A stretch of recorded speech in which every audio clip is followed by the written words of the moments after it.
करिए क्लास। बेटा कंपनी दो तरह की होती है, आ जाए सर। कंपनी दो तरह की होती है, एक प्राइवेट कंपनी, बेटा आप लोगों ने बिजनेस स्टडीज में पढ़ा होगा। कंपनी दो तरह की होती है सर, एक प्राइवेट कंपनी, एक पब्लिक कंपनी। इन दोनों में डिफरेंस समझिएगा बेटा, थ्योरी में आता है। और बेटा फिर हम बात करेंगे how is company different from soul trader and partnership. आए सर, प्राइवेट कंपनी क्या है? A company which can sell its shares to friends, family and sometimes to employees। Sir ये वो लोग हैं, ये वो कंपनी है बेटा जो अपने शेयर सेल कर सकती है फ्रेंड्स को, फैमिलीज को और एम्प्लॉयज को। They can not sell shares, they cannot sell shares to general public। क्यों भाई? because they are not listed on stock exchange। बेटा आप सबको पता है, आप सबको पता होगा, एक कंपनी अपना कैपिटल कैसे रेस करती है बेटा? सर एक कंपनी अपना कैपिटल इस तरह रेस करती है, वो शेयर इशू करती है। एक शेयर होता है, एक सर्टिफिकेट होता है, जिसके पास वो सर्टिफिकेट होगा वो उस कंपनी का ओनर होगा। तो अगर कोई कंपनी प्राइवेट कंपनी है बेटा, तो वो अपने शेयर सिर्फ किसको सेल कर सकती है? Friends, families and sometimes to employees. ये अपने शेयर जनरल पब्लिक को नहीं सेल कर सकती। तो बेटा ये जो घर की कंपनी होती है ना, आप कभी देखें लिखा हुआ हो, जैसे खाड़ी को आप कह सकते हो, वैसे तो वो सिंगल मेंबर कंपनी है, लेकिन आप खाड़ी को प्राइवेट कंपनी कह सकते हो। क्यों भाई? खाड़ी की जो कंपनी है वो इनके फैमिली मेंबर्स में ही लोगों ने शेयर्स खरीदे हुए, फैमिली मेंबर्स में ही लोग ओनर्स बने हुए बेटा खाड़ी कंपनी के। खाड़ी is a private limited company. आप अल्फा की बात कर लो, आप सीडर, ये जो कॉलेजेस हैं इनकी बात कर लो, they are also registered as private company. तो प्राइवेट कंपनी क्या है बेटा? जो अपने शेयर से फ्रेंड्स, फैमिलीज और एम्प्लॉयज को सेल कर सकती है। अच्छा, पब्लिक कंपनी क्या है बेटा? Sir a company which can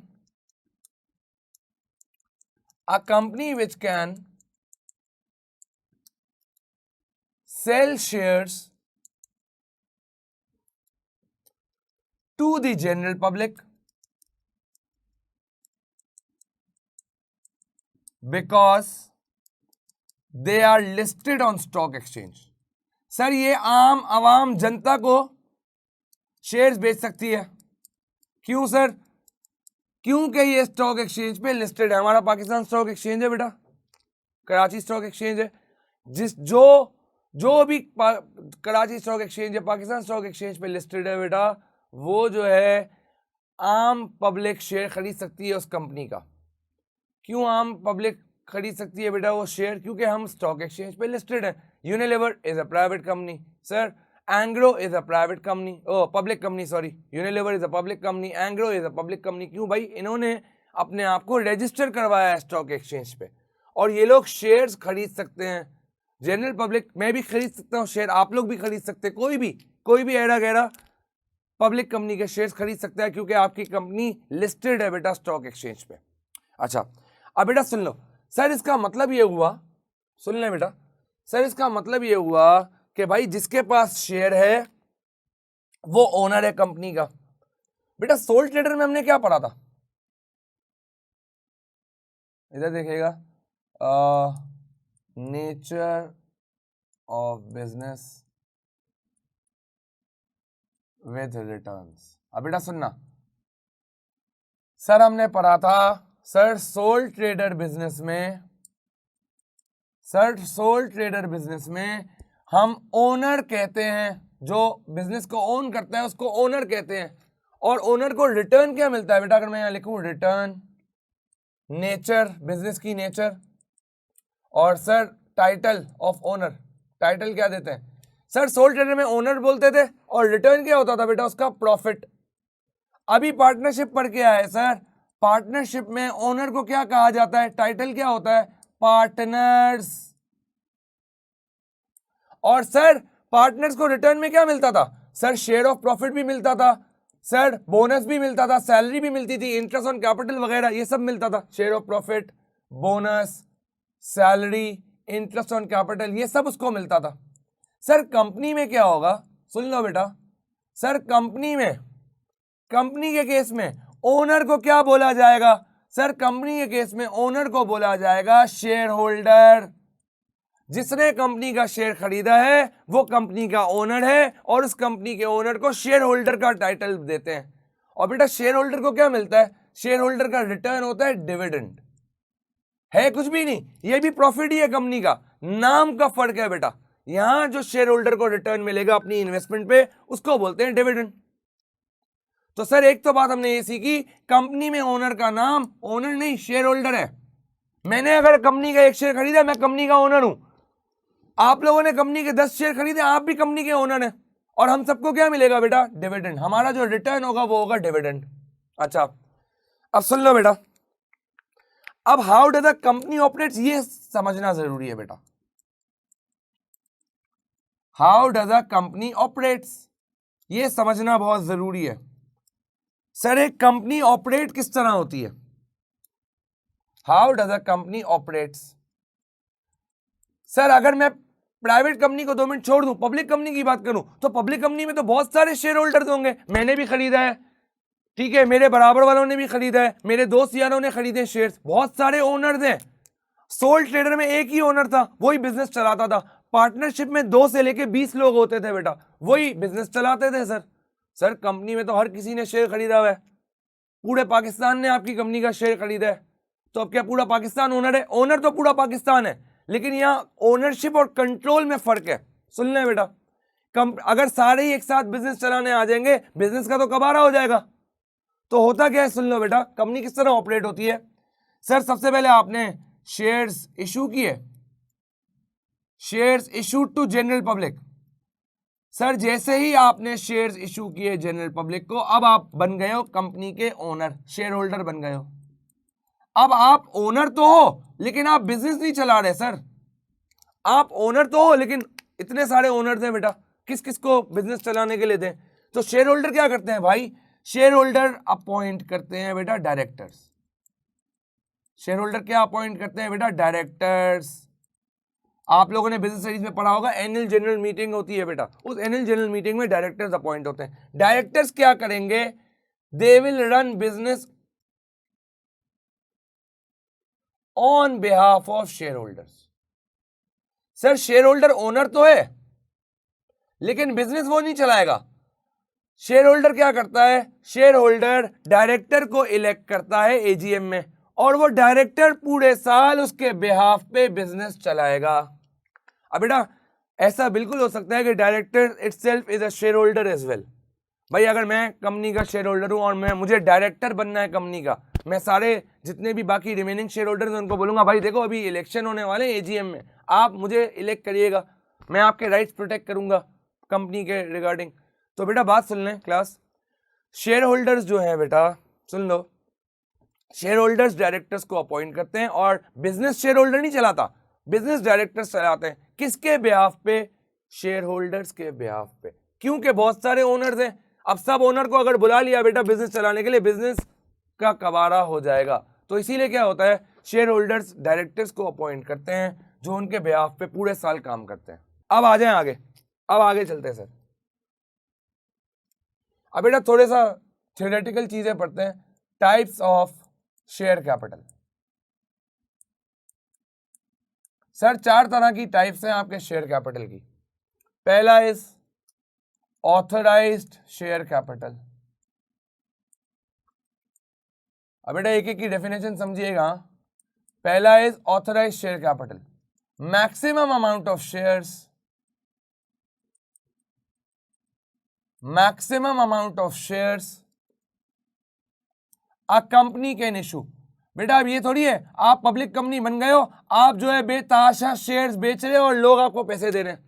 देखो कंपनी ऑपरेट किस तरह होती है, शेयर्स इशू होंगे जनरल पब्लिक को, भाई पब्लिक आपकी शेयर खरीदेगी और आपको पैसे देगी।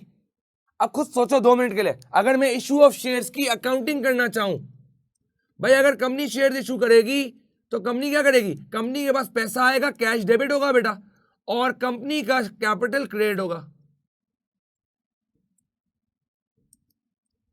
तो भाई आप एक सर्टेन अमाउंट से ज्यादा शेयर मार्केट में इशू नहीं कर सकते। जब आप कंपनी लिस्टेड करने जाते हो, जब आप स्टॉक एक्सचेंज पे रजिस्टर करने जाते हो, तो आपको एक ऑथराइज शेयर कैपिटल मिलता है। कंपनी अपने ऑथराइज से ज्यादा मार्केट में शेयर नहीं बेच सकती।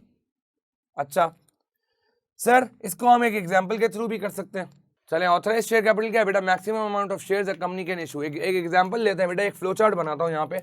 भाई मैं एक कंपनी खोली है बेटा, मैंने HS लिमिटेड, और मैं जब रजिस्टर करवाने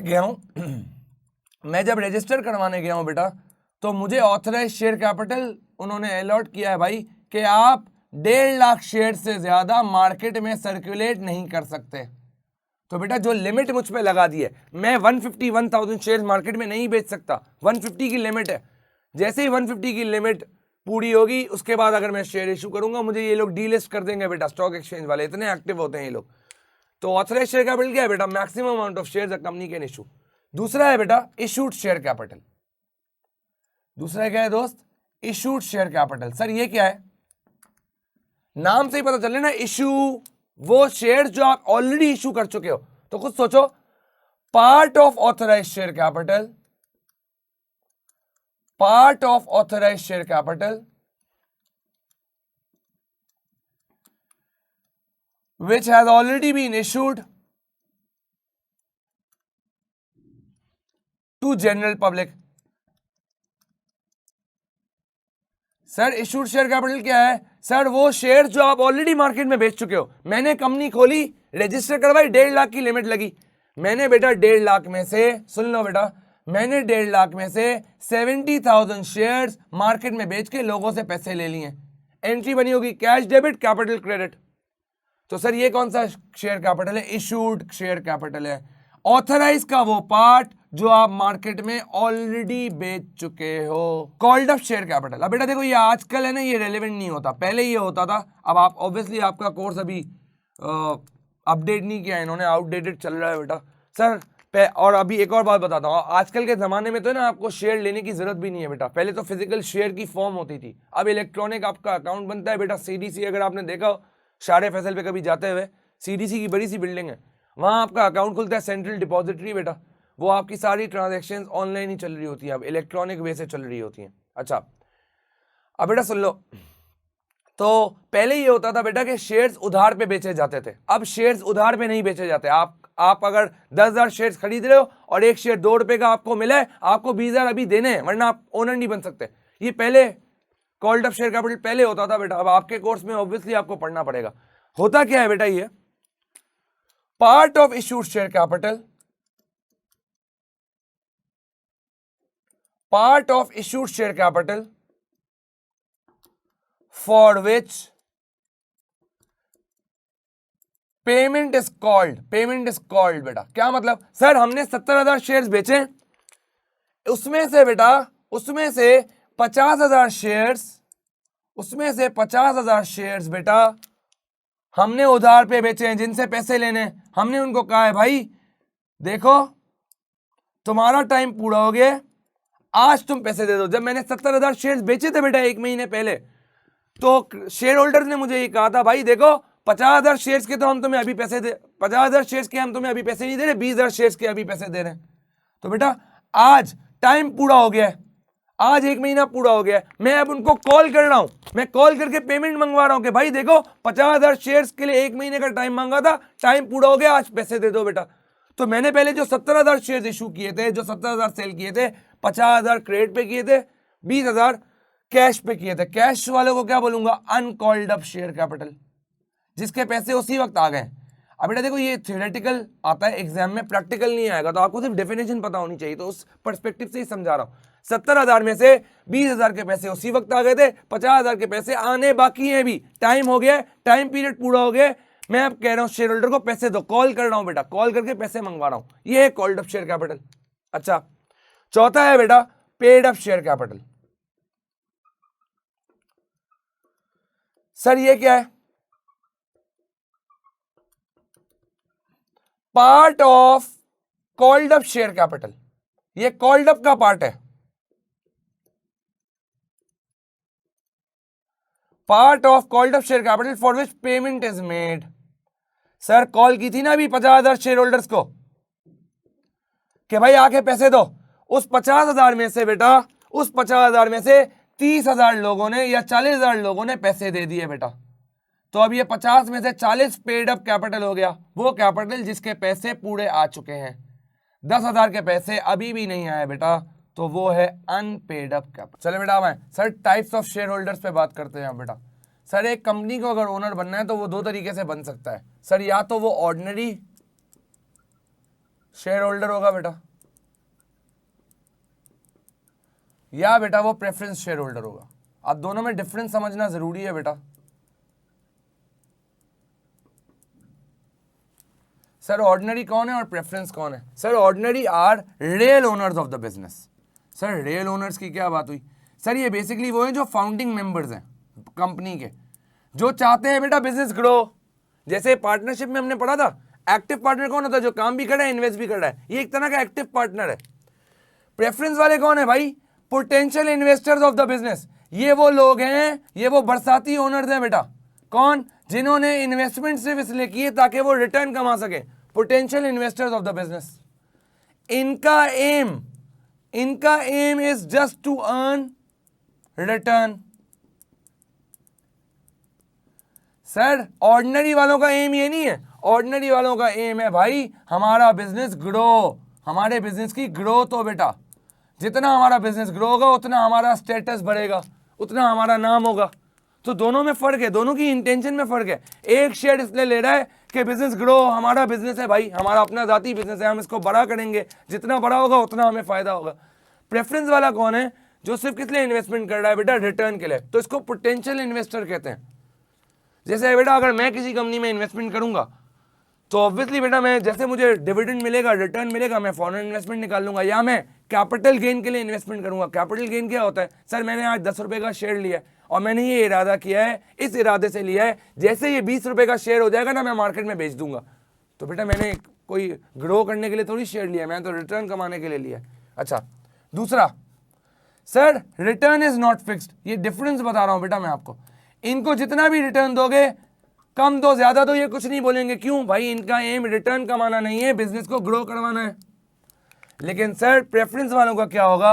रिटर्न इज फिक्स्ड। इनका 10% डिसाइड हुआ है, हर साल इनको 10% ही मिलना चाहिए। 10% से कम ये लोग एक्सेप्ट ही नहीं करेंगे बेटा। क्यों? इनका एम क्या है बेटा? रिटर्न कमाना। अगर मैं इनका रिटर्न इनको नहीं दूंगा, ये डीमोटिवेट होकर मेरी कंपनी से इन्वेस्टमेंट निकाल लेंगे, शेयर्स बेच देंगे बेटा किसी और को। तो इसीलिए ऑर्डिनरी का return is not fixed. Ordinary को रिटर्न मिले या ना मिले वो काम करते रहेंगे बेटा। प्रेफरेंस वालों का रिटर्न फिक्स्ड है, उनको मिलना चाहिए। तीसरा डिफरेंस सर तीसरा डिफरेंस है have voting rights in annual general meeting. Sir इनके पास वोटिंग राइट्स होंगे एनुअल जनरल मीटिंग के। आप सबको पता है बेटा, बिजनेस स्टडीज में पढ़ा होगा, एजीएम होती है, उसमें काफ़ी डिसीजंस लिए जाते हैं। जैसे इलेक्शन ऑफ डायरेक्टर्स मैंने आपको आज बताया इज अ डिसीजन, डिविडेंड का फाइनल रेट डिसाइड होना इज अ डिसीजन, ये सारे डिसीजन होते हैं। तो वोटिंग राइट्स बेटा ऑर्डिनरी वालों को दिए। क्यों भाई? इनका objective growth of the business है, ये बेस्ट डिसीजंस करेंगे, जो कंपनी के हक में बेहतर होंगे ये वो वाले डिसीजंस करेंगे, इसीलिए इनको वोटिंग राइट्स दिए। Have no voting rights in AGM. Sir इनको अगर वोटिंग राइट्स दे देंगे कबाड़ा हो जाएगा, ये अपने बेनिफिट के लिए कंपनी का कबाड़ा कर देंगे, इसीलिए इनको वोटिंग राइट्स नहीं दिए। Have no voting rights in AGM. तो सर पता क्या चल रहा है? ऑर्डिनरी वाला कौन है? रियल ओनर है। और प्रेफरेंस वाला कौन है? सर खाली एक इन्वेस्टर है बेटा, घूमता फिरता, जो एक कंपनी का शेयर खरीद के प्रॉफिट कमा के बेच देता है, फिर दूसरी कंपनी के शेयर में इन्वेस्टमेंट करता है।